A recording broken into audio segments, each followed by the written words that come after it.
Hey, good morning YouTube. Back in the garage again for another video. As mentioned in the last video, I had the car up on the Stratus lift, the 2019 ZR1. Have to do some work on it, and I finished it all yesterday.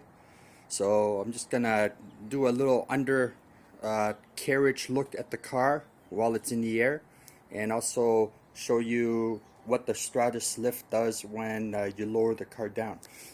So some of the little minor things that I did yesterday was, here I marked the location where this car will be placed on the lift in the future when I decide to lift it up again. So again, the jacking pucks and the rubber blocks are under the car for where you lift it up. So next time when I drive the car on the lift, I can just line up the body gap here to this mark here, and we're good to go. All right. If you notice, this time compared to the last time the car was on the lift, I raised it up one more position.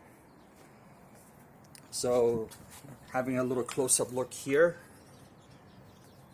you can see the actual mechanical locks. So right now it's on the second lock. Yesterday, this part here is on the first lock, and I have 6 or 7 other locks that I could go.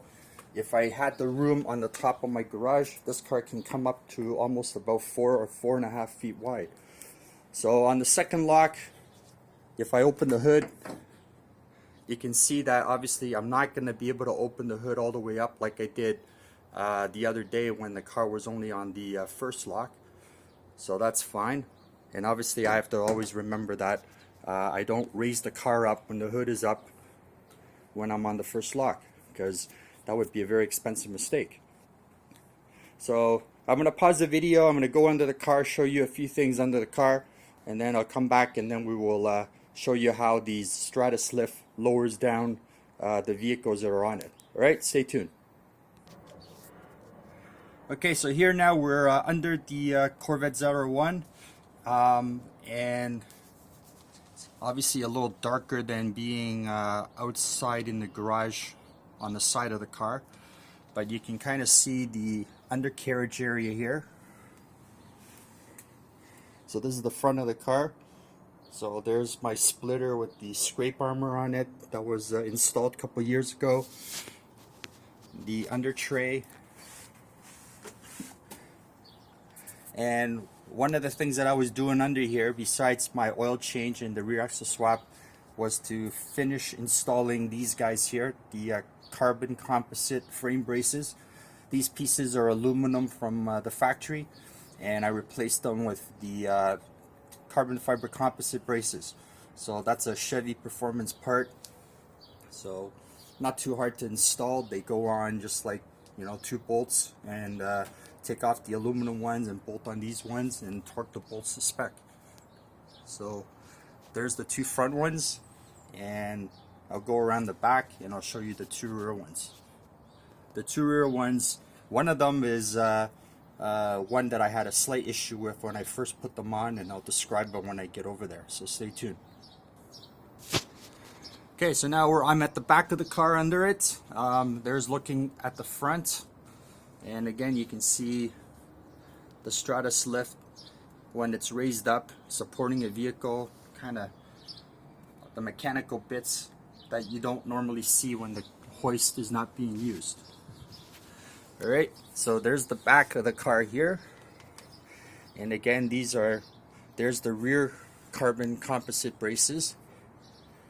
And the funny thing with the rear ones is the aluminum pieces are held on with 3 bolts, because they're held on with the 1 bolt there, and then on the back here there's 2 bolts because there is a threaded hole here. But the carbon composite ones, they only use 2 bolts to hold them. So the threaded hole here obviously is not being used because it's being covered up. On the driver's side, kind of the same thing.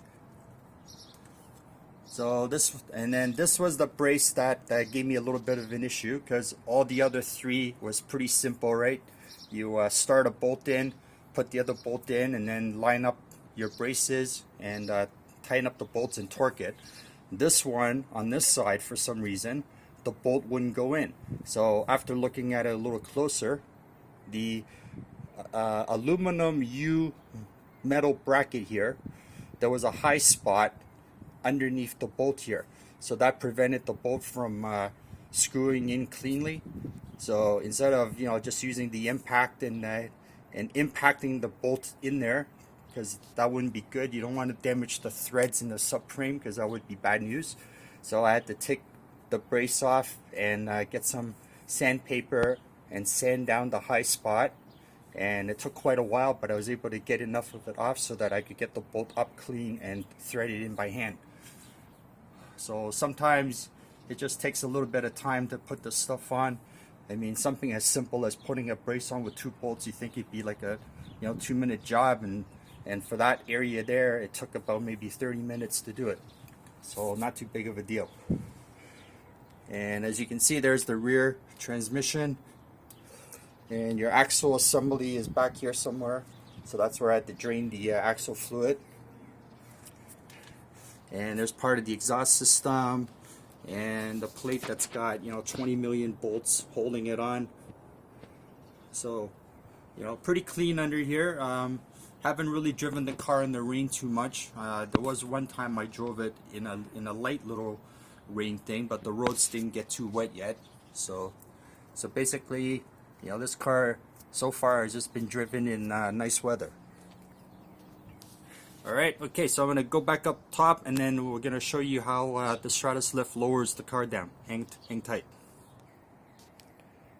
Okay, so to lower the Corvette ZR1 or any other car that is on the Stratus lift, obviously when you're working on it, the lock is on the mechanical locks, so you have to release those, which means the car has to come up slightly.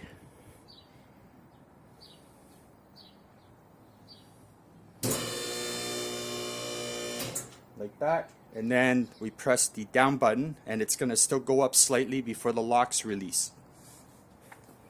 So I'll try to see if I can zoom in and show you that part of it.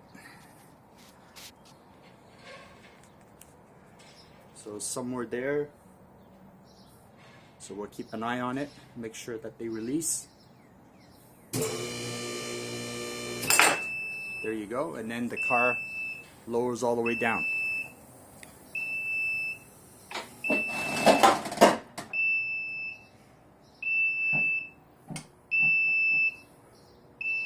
Alright, and there you go, the ZR1 is safely back on the ground, and now I can just get in and drive over the lift and move the car out.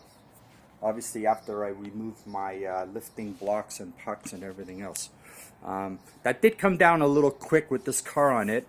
There is an adjustment to slow or fasten the down speed, and I had already adjusted it for the other 2 cars, but I guess this car being a little heavier, it's coming down quicker than I would like, so I'm probably gonna do a slight little adjustment with that.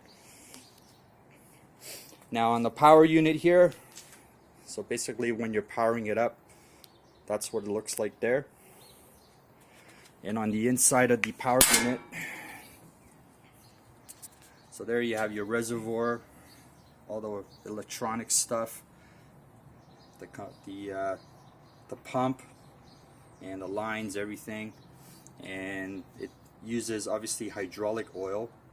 Takes about 4 liters of hydraulic oil to run the lift.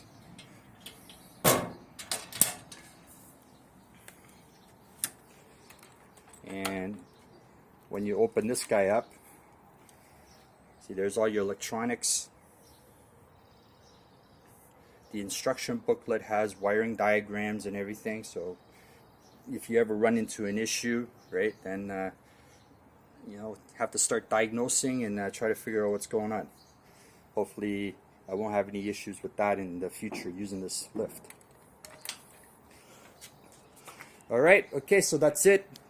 Thank you YouTube for watching, and keep an eye out for more videos. So I'm gonna clean up a little bit here, remove the pucks, and get this car out for another little drive to run all my fluids that I just changed. So it's a fairly nice day today, so I'm gonna get that done before lunch. Alright, thank you for watching, and leave a like, subscribe, and make a comment also, please. And I will talk to you later. Have a good day, YouTube.